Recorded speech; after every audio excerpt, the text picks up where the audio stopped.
Hello there again, everyone. I'm Drew Badger, co-founder of EnglishAnyone.com, and in today's video lesson, which will probably become the first podcast for English Anyone also, I'm excited about that, trying to figure out how to make that happen. This is a response video answering a question by a fellow language learner who wanted to know how I study Japanese. There are also some more students and fellow learners on Facebook that were interested, so here is my video answering a lot of questions about myself as a language learner, but also some more good tips for you if you're learning Japanese or if you're just studying English. When I first started learning languages, maybe back in high school and in college, I hated it. I really hated having to learn languages. And I learned something very important about having to do that when I was learning. So I tried to learn a little bit of French in high school, and basically I sat in the front of the class and pretended to yawn like this, to make the teacher yawn and kind of waste class time. I would also go back to the back of the class and set the clock at the back of the room about 5 minutes faster. However, I could make it go a little bit faster. But I hated learning back in school because I had to learn it, not because I wanted to. The same thing happened in college. I was trying to learn Spanish. I took Spanish for 1 year, and I had more fun just trying to copy friends of mine. My Spanish is really bad right now, but I'd still love to practice it again. So hopefully I will be able to get back to that in the future.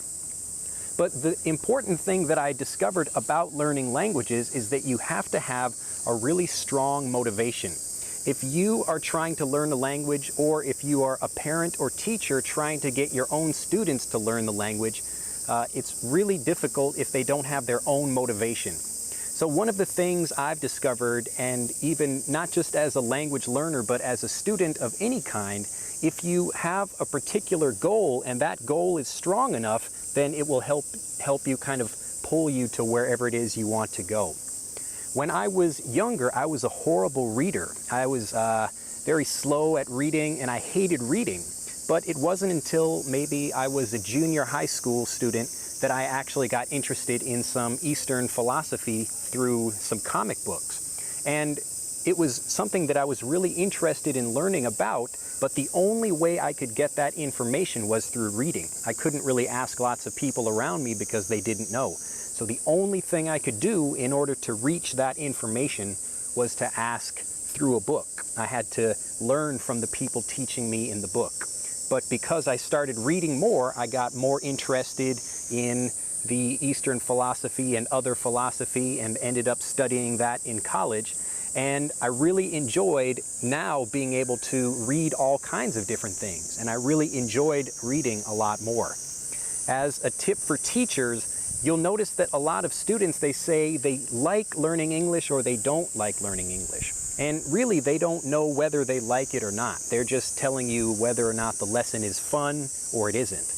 Most young students, especially if you're maybe junior high school or below, you don't really have your own idea about what language learning is, because you're learning your own language just fine, but having to learn a new language is a lot more difficult. So if the language learning situation isn't very fun, then they decide for themselves that it's not. So make sure it's fun so that you don't have students in your class sitting there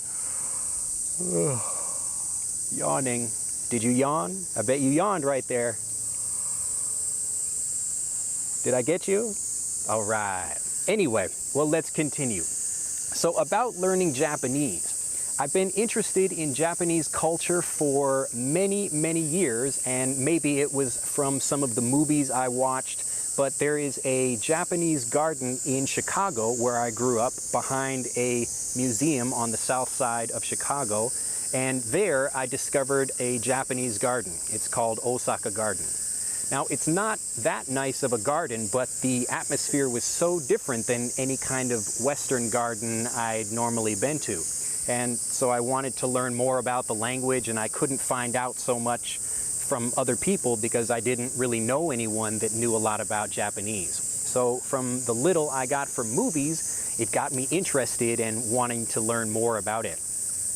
as I was getting older, I really wanted to come to Japan to study Japanese gardening, and that's what I did. So I came here, and I am still here today, even though I have been there. I've been here and I've gone back to America. I've lived in both places since graduating college, but the Japanese gardening was really what pulled me to Japan, and that's how I was able to get involved in the language.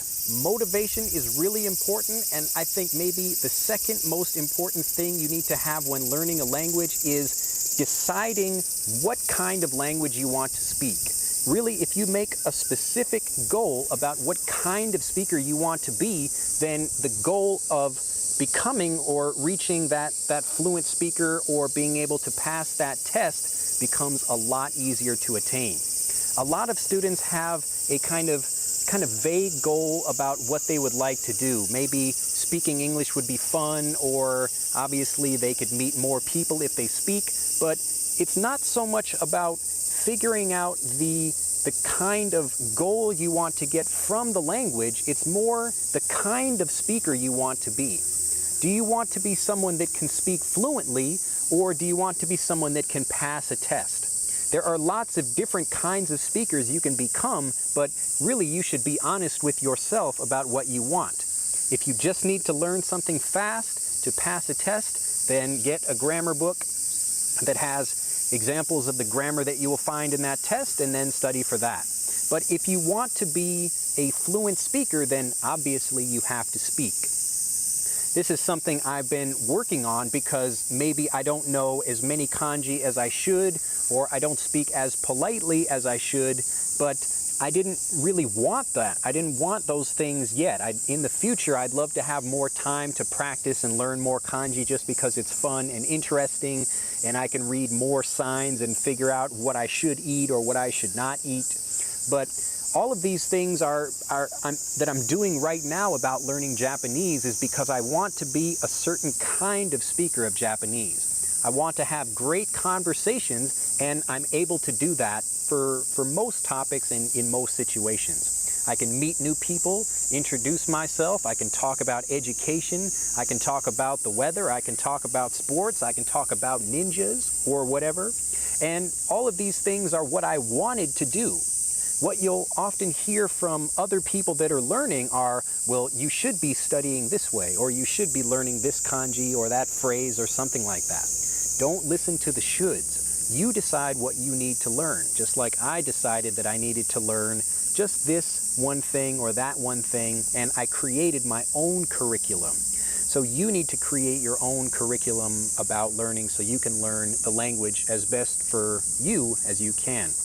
Before I came to Japan, I had only studied a little bit of Japanese. I had taken a textbook from a friend of mine, and I was able to teach myself hiragana and katakana. These are two of the Japanese written languages, and I was also studying a little bit of kanji. These are the main Chinese borrowed characters that the Japanese language uses. I was able to teach these to myself using mnemonics.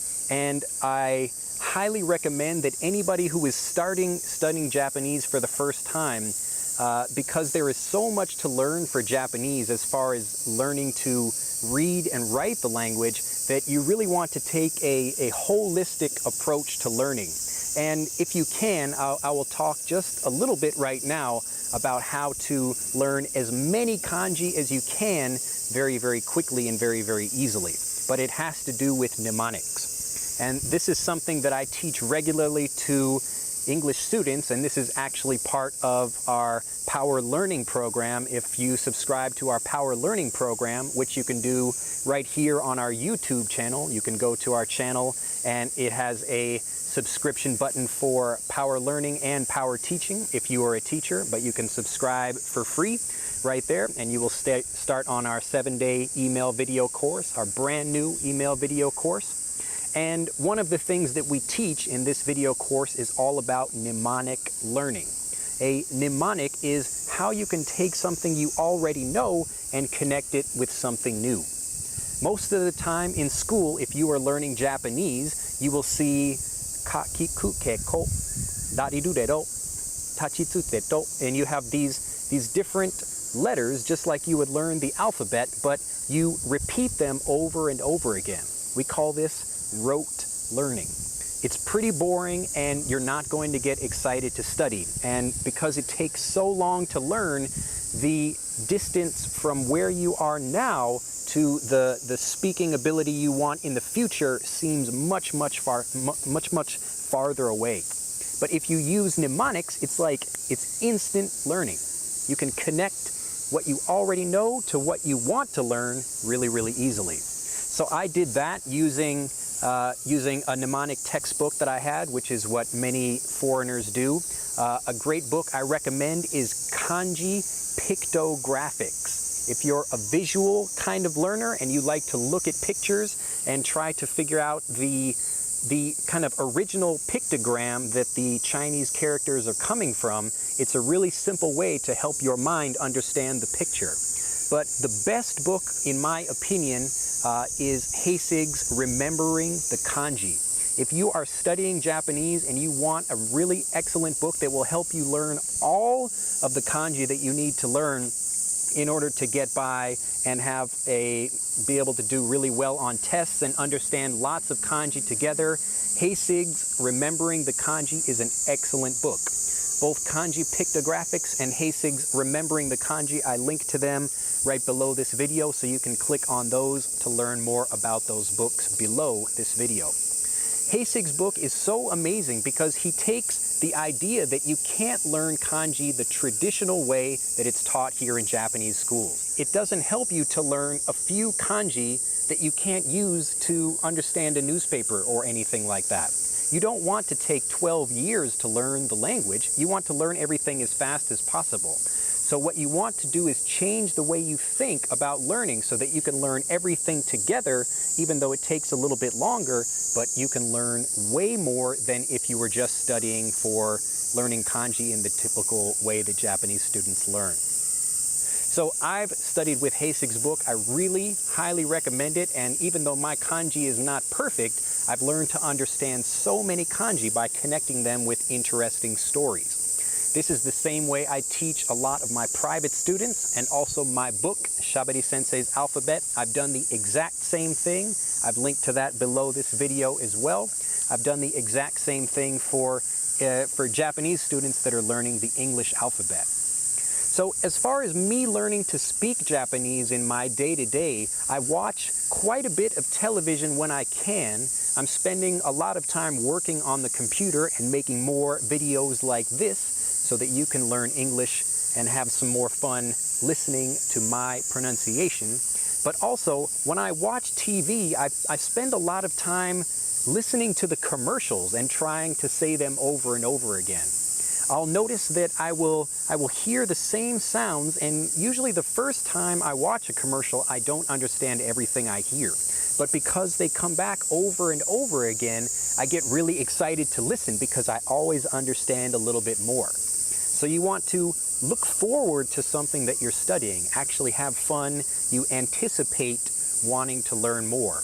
And then you get more excited about studying, and you can actually feel yourself learning because every time you hear the same commercial or whatever it is you're studying, then you can actually feel the increase in knowledge that you have. As you begin speaking more in Japanese, you can pay attention to the way Japanese people move. I don't actually speak Japanese the way many Japanese people do. I don't keep my upper lip still. You may notice this, or maybe you haven't noticed it, but if you watch a lot of Japanese speakers, you'll notice that the upper lip doesn't move so much when people speak. もうこれはそうね、もうあっちはね、もうそれはめっちゃ面白いですね。Now this is it's a different way of speaking, and I'm used to using my mouth more. And one of the things I tried to do when I was first learning Japanese is I tried to speak like that, to maybe watch my upper lip a little bit more when I was learning the language. But I thought about it, and really what I'm trying to learn is the language itself, and I don't need to actually speak exactly like the other speakers here. So this is the same advice that I give to students who are learning English. You don't have to even sound like me, but you have to try to figure out your own voice, figure out your own way. Another thing that's incredibly important, especially when talking about learning phrases as you learn something, is that the pronunciation of an individual word, which is what you usually find in a grammar textbook, is not going to be the same thing as what you hear in a real conversation. When I was in my Japanese junior high school for the first time, that's my first teaching experience here in Japan, I had my grammar textbook and I looked up good morning, ohayo gozaimasu, and I said that to a male teacher as he was walking by, and I said ohayo gozaimasu, and he said us. Us. That's all he said. He said us, and I looked in my book, us. There's no us in here, but that's just what he said. And the first thing that happens to a language learner, just like happened to me, is I look in the book and it's not in the book. And you think the book is more important than what people are actually saying. There's the book learning, the textbook, and then there's the real language, which is alive and changing, and even from one block or one area of a town to another area of a town, it's very different. Right now I live in Nagasaki, and the language in one part of the city is different than another, or the countryside is even crazier than that. My wife's relatives, I love them, but sometimes I don't understand a damn thing they are saying. But I'm getting better, and I'm just getting better because I want to. I have motivation, and also I want to be able to really have a good conversation with them and improve my Japanese. So it's kind of like getting into the gym. If you go hang out around people that are in country areas, we call that inaka here in Japanese. If you spend more time with different kinds of speakers, then you can kind of figure out the average of the language. But if you only spend time around one kind of speaker, then you're only going to have one kind of voice. So whether you are a Japanese learner or an English learner, you should spend a lot of time talking to different kinds of people who do different kinds of jobs, other things like that. If you like skateboarding, then go meet a sculptor. Or if you like making bread, then go meet a fireman. These are all different kinds of people that you can interact with and learn a lot more about learning languages. It's really just about connecting with people once you decide what you want. If you figure out that you want to be a certain kind of speaker, then your focus is very clear. And it doesn't matter, other people will say, don't do that or learn this thing. Nobody cares. It's all up to you. You have to decide what you want. So figure out what kind of language you want to learn, whether it's Japanese or English, and then get started learning that. For me, I've been learning Japanese for about 8 years now, and my Japanese probably could be better in some ways, but it's actually pretty good in others. I'm able to have good conversations, as I said, and I'm really enjoying getting to learn new things in Japanese now without having to ask for translations all the time. Well, if you have more questions, this is a kind of continuing thing. Again, I'll turn this into a podcast as well, so you can listen to it later. And I'll also be making more videos, so if you have more questions, and of course if you like this format, which is a little bit different, this is more just kind of talking and listening to, this is not my regular speaking voice, it's a little bit faster than my normal teaching voice or my normal teaching speed. But if you like this kind of video, let me know. Feel free to comment down below, ask me more questions, and we can continue having a conversation about this interesting topic. I love people who are trying to learn languages because it's such a tricky thing to do. There's so many different things that you can learn, and it really takes a long time.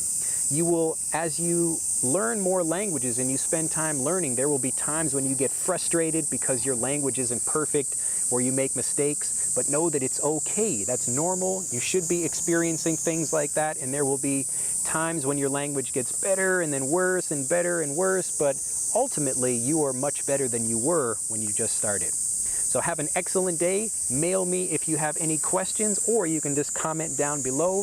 You can also get a link for the 2 books I mentioned. Again, I highly, highly recommend these if you are a learner of Japanese. Heisig's Remember the Kanji and Kanji Pict-O-Graphix. Try to learn all of the kanji you can quickly and in the right way. Connect with what you want to learn, and you'll be able to learn it much faster.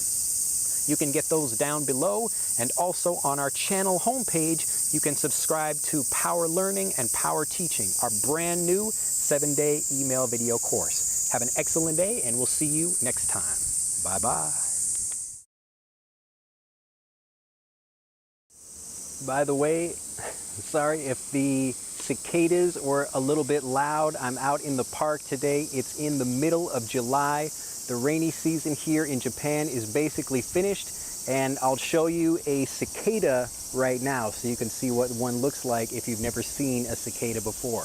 They're incredibly loud, and I actually had to wait until right about now, it's the middle of the afternoon, in order to go out here and make this video because they're so damn loud. But here you go. I'll introduce you to one. Let's see if we can find one up in a tree over here.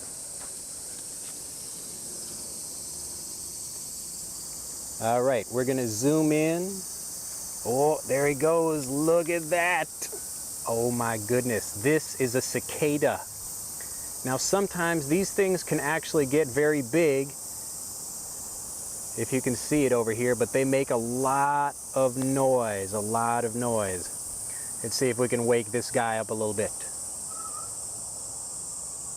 Whoa. Now, one of the funny things about these guys is that if you make them angry or you scare them, they will piss on you. Let's see if we can make him. Whoa. Oh, he got a little bit. Whoa. Oh no. He looks a little bit angry. All right, we'll let him be for now. But anyway, I love these guys. They come out in the summer, and the little kids in the area love to come out and try to catch them. We'll see you later. Bye-bye, guy.